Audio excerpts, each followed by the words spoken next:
Binalikan ng yung mga gumagawa itong attic, nilagyan ng tinapos yung insulation.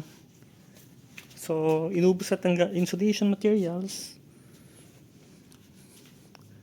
Tapos nalagyan ng majority na, pero may konting kulang pa rin daw. Pero di na kayang lagyan kasi. So inubos yung insulation materials. And then next ang ginagawa nila, pipinturahan nila to. Itong itaas ng black coal tar. Tatapusin nila. May mga ilang kasi hindi pa nagagawa dito.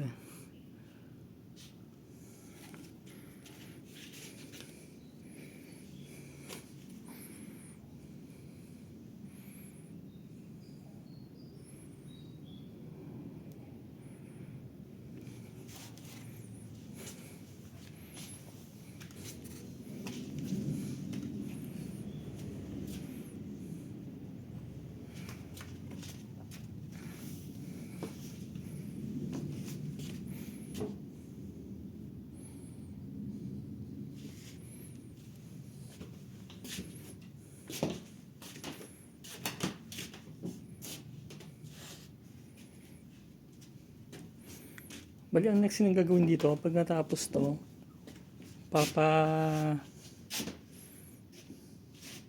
yun nga, yung mga kahoy naman na sobra, ipapadagdag natin dito para dumami pa yung ligay ng gamit.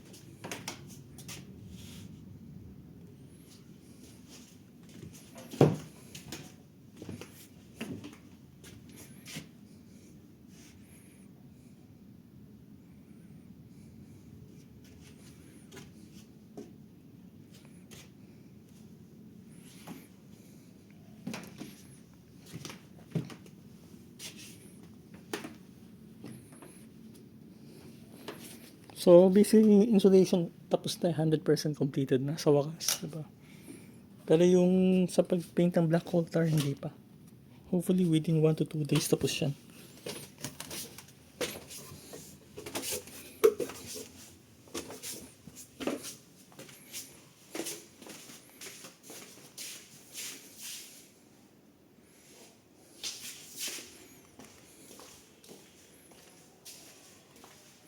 So ito, ayan. Ito yung na-varnishan. So far, okay naman ang result. Tapos, maliban sa varnish, inayos na rin itong pinto. Itong pinto, inayos to. Kasi, gumagas kasi sa sige. Naayos na.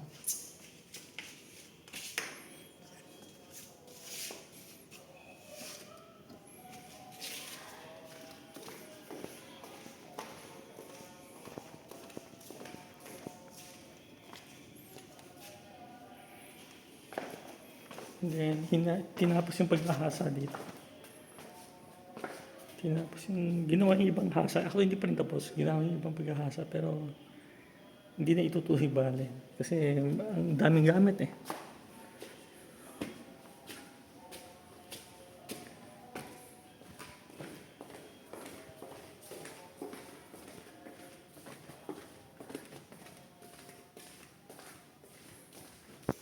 And then, ito sa bubong dito, tinry ayusin, lagyan ng ito. Nilagyan ng strip ng ng bakal para mapigilan yung daloy ng tubig, pero hindi pa rin hindi kaya, tumatigos pa yung tubig.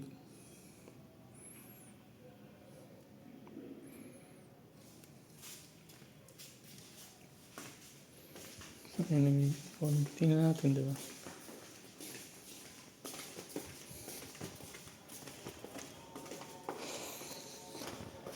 Yung mga ito, inaayos niya. Although yung ibang ilaw dito magulo pala. Hindi naayos yung mga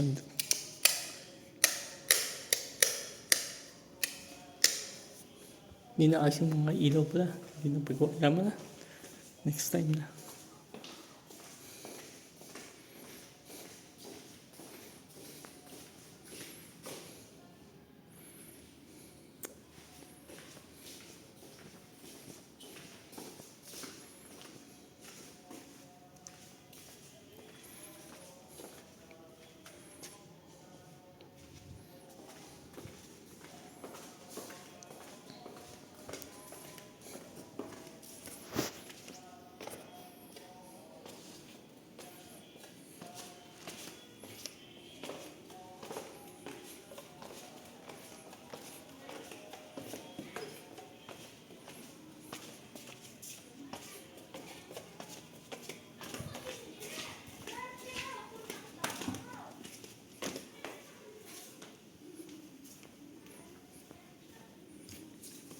Ito, inayos rin niya to.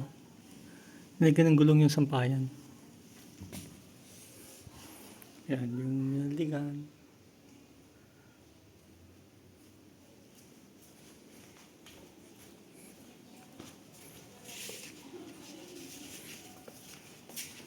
Yung mga portion dito na mga pula-pula, ayun, hinasa naman niya to. Para medyo mawala yung pula. Pero hindi pa rin gaya na ito. Ito, medyo magaspang dito. Pero hindi na kaya eh. Oh, kulang na oras.